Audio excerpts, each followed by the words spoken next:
Good day. I am Gian Matthew B. Rojas. You can call me Gian or G. I am currently living in Pasay City, but I am actually from Mendez, Cavite. So this is my self-introduction and I hope that I can meet you all guys. So for my course expectations, I hope that I can learn the basics and other ways to properly execute management.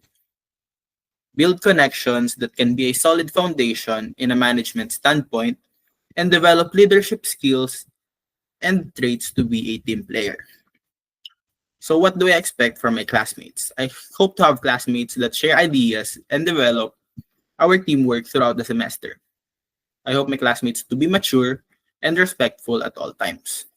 Classmates to build a safe space with that supports each other and classmates that are cooperative at all times. What do I expect from my professor?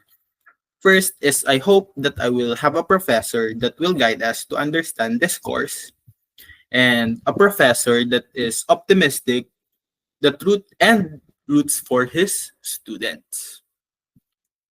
Third is a professor that is fond of learning and that hopes everyone is listening and loves his teaching.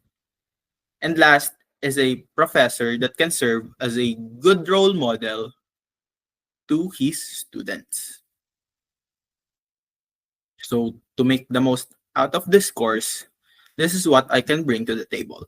Participate in the class, lead the class and play my role. I can bring improvement and listen to my professor. Last is cooperate with my classmates. So thank you for listening. Um, I hope to have a positive semester with you guys and I hope that we can learn together. Thank you.